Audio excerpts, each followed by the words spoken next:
vida. Y esto no deja lugar ninguna forma de pensar, de decir, no, había cierta condición en Pablo, cuando Pablo, lo que era un asesino, estaba dentro de su religiosidad, persiguiendo a los cristianos y realmente participó en la muerte de Esteban. Entendemos que la gracia nos hace más productivos, nos hace productivos, nos hace efectivos, edificantes, gozosos, y ese es el poder transformador de la gracia. Y sepa una cosa, la gracia va a tocar todo aquel que definitivamente no se ha refugiado en sí mismo. No, todo el que obra totalmente o definitivamente fuera de la gracia es una persona que nunca va a ser usado por el Señor. Porque va a obrar y va a actuar y va a andar en sus propias fuerzas, en sus propios proyectos, aunque esté trabajando para una congregación.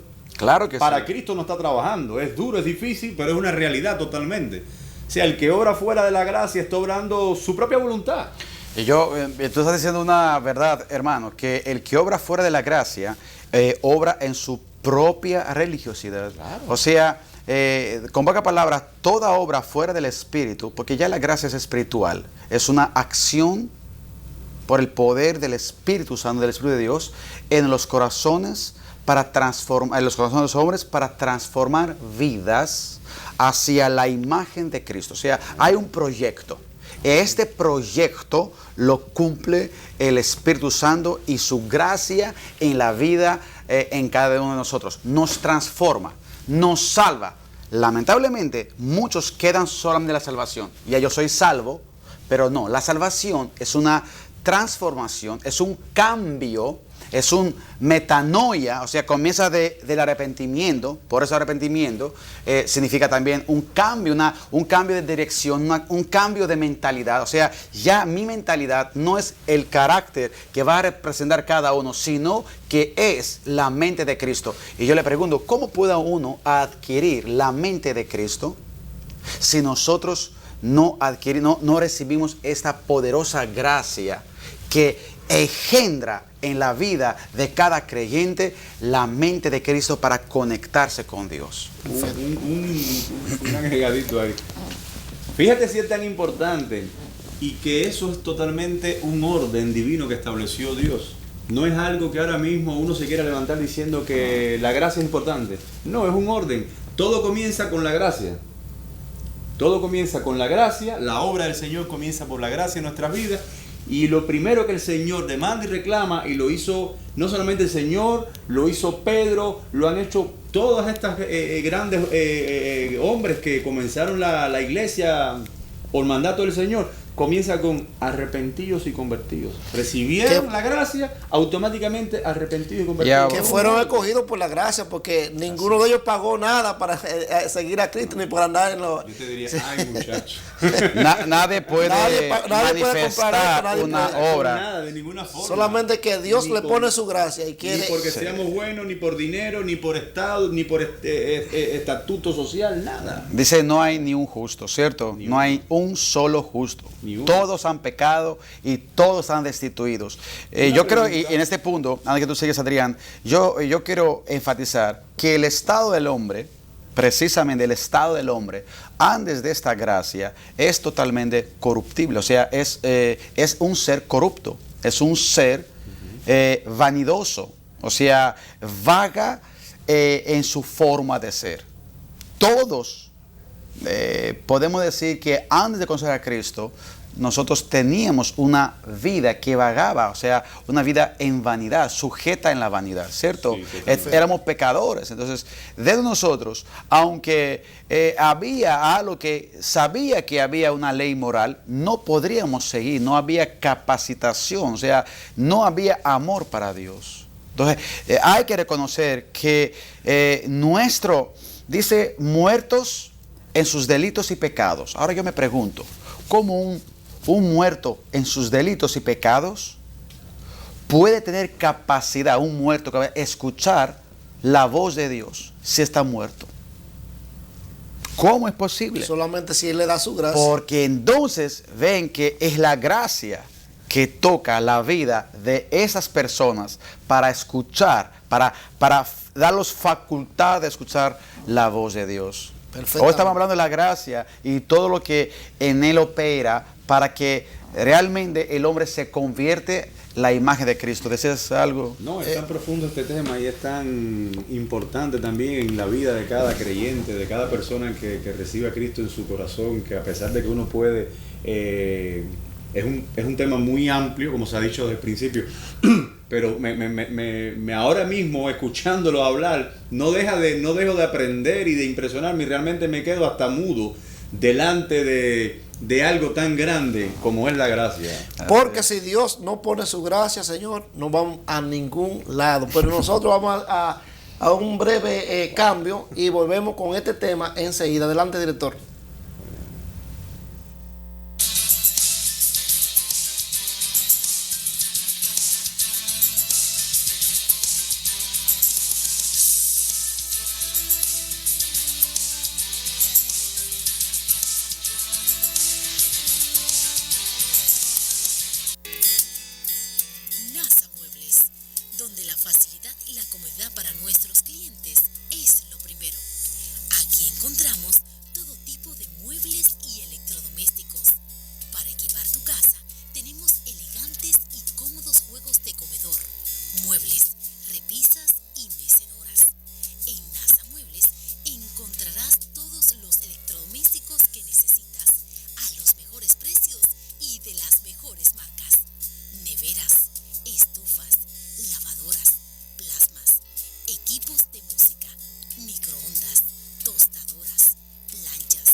Oportunidad de equipar tu salón de belleza con todos los equipos que necesitas a los mejores precios, con garantía total y la mayor facilidad de crédito.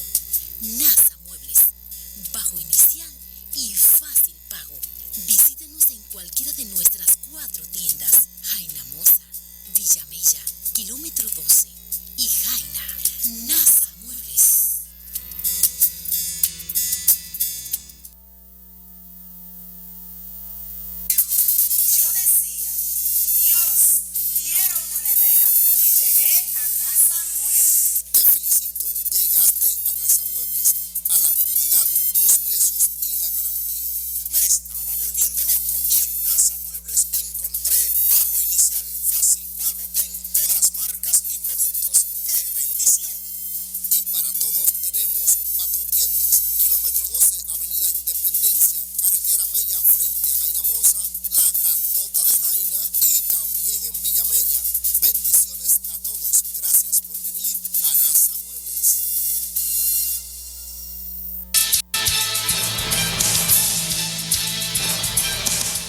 Sí, aquí continuamos con este subprograma Recta Final. Yo quiero decirle a nuestros amables televidentes que pueden ver en YouTube estos programas. Recta Final TV, usted pone en YouTube y ahí usted encuentra nuestro programa, parte de ellos, no todo porque aquí no están subidos, pero sí vamos a seguir subiendo de estos programas en YouTube, Recta Final TV, y ahí usted puede ver estos programas. Pastor, continuando con lo que es el tema de la gracia. Pastor, ¿cómo se reafirma el corazón de un creyente? Bueno, vamos a leer Hebreos 13:9. Dice: no os dejéis llevar de doctrinas diversas y extrañas, porque buena cosa es afirmar el corazón con la gracia, no con viandas, que nunca aprovecharon a los que se han ocupado de ellas. Aquí Pablo otra vez, en su carta de Hebreos, entona a esta carta, sabe que esta carta va hacia un pueblo hebreo por el cual tiene cierto legalismo todavía. De la ley. Sí, se está trabajando, se está limpiando, pero el legalismo obviamente está presente en diversos corazones de los creyentes. Entonces dice, había y hay todavía en la actualidad muchos de los cristianos quieren afirmar su corazón de las formas exteriores. Eso es lo que está diciendo Pablo. Pablo dice que no es en la forma, no es en las cosas exteriores que se afirma el corazón, sino es por la gracia. Por esto decía, creced en la gracia. Es tan importante la gracia en nuestras vidas que nuestro corazón debe depender de esta fórmula para poder alcanzar no solamente la productividad y el gozo del creyente, pero también mantenerse en perseverancia hasta el día de la manifestación de nuestro Señor Jesucristo. Entonces, afirmar el corazón con la gracia, no con las viandas. Obviamente hay muchas costumbres. Heredamos costumbres, todas, en cualquier iglesia. O sea, todas iglesias, todas las denominaciones tienen ciertas costumbres que están heredando de alguien anterior que le ha enseñado. Pastor, usted dijo crecer en la gracia. Entonces, hay gente que han tenido su gracia y por no crecer en ella van disminuyendo. Bueno, esto lo vamos a leer más adelante, porque la gracia, decía Pablo ahorita que estaba leyendo, que no debe estar en vano. O sea, la gracia no la he recibido en vano. Yo tengo que hacer una productividad, no es una gracia que es vaga. Esa gracia es funcional. Tú recibes esa gracia con un propósito, no recibes esa gracia solamente para recibir algo temporal, sino esa gracia empieza a actuar en nosotros. Es donde estamos metidos muchos en una vagancia espiritual, porque decimos ya yo recibí a Cristo, entonces ya hay una tendencia hasta de un libertinaje. Yo tomo. O sea, se sienten seguros, diríamos. Sí, hay que sentirse seguro, pero no es este punto, ¿cierto? Se sienten seguros con el tema de que le hacen creer una salvación, pero una salvación limitada. Entonces la gracia no se hace efectiva en ellos porque ellos se creen de entrada merecedores. Soy merecedor de esta salvación. Se lo digo, pastor, porque la palabra dice que hay que perseverar hasta el final. Claro que sí. Yo te pongo un ejemplo. Ustedes llegan a una iglesia. Es que por la gracia tú vas a perseverar hasta el final.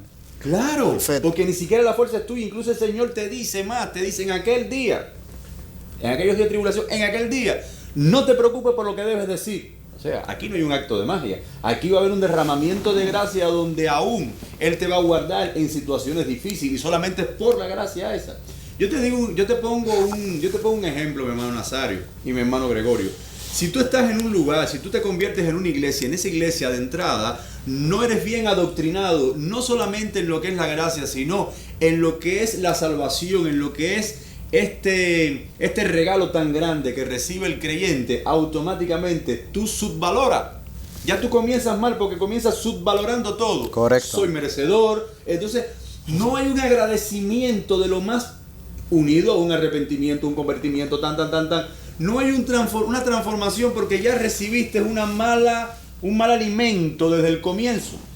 O sea, tú te convertiste, mira qué regalo más lindo, soy cristiano chévere y vamos arriba que yo soy salvo. O sea, por ejemplo, uno de estos ejemplos que les pongo para hacer un poco más amplio en el tema es, nos enseña que Jesucristo murió por nosotros, pero Jesucristo murió porque los romanos lo mataron, porque fue que lo traicionaron los judíos, papá. Y de repente nos hacen creer una doctrina que nosotros lo vemos como pobrecito el Señor que murió. O sea, ni siquiera profundizan en la realidad de lo que implica o de lo que implicó la muerte del Señor Jesucristo y lo que es en nuestras vidas. Entonces automáticamente tú no te sientes en la obligación de agradecer a nadie.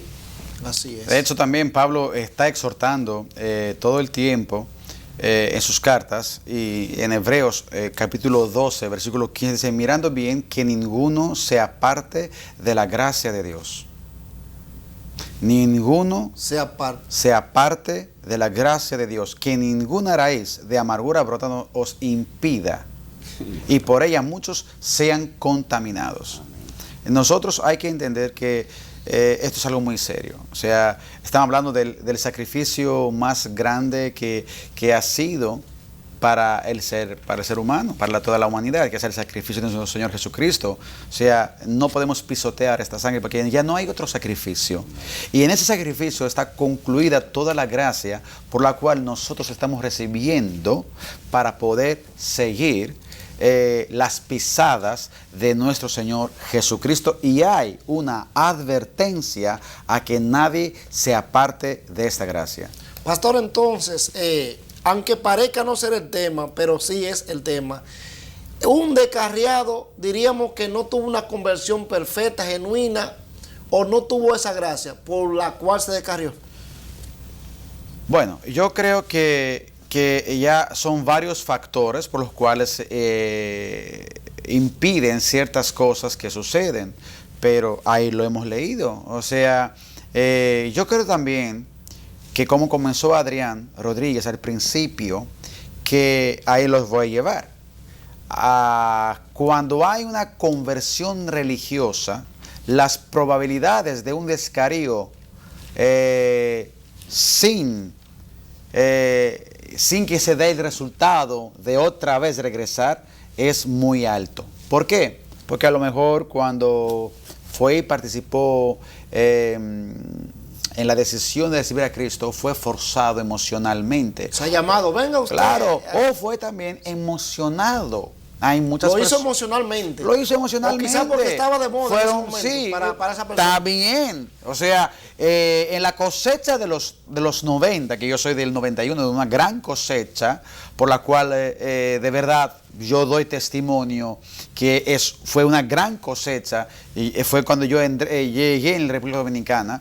Hay muchas personas que en este momento de esta cosecha no están. Yo no puedo valorar por qué no están, pero yo sé que están en el mundo totalmente. ¿Por qué? Porque a lo mejor puede ser que ellos no recibieron sinceramente a Cristo. Ellos no se arrepintieron, no se convirtieron, no llegaron al punto que yo hago ahora. O sea, no llegó la enseñanza correcta.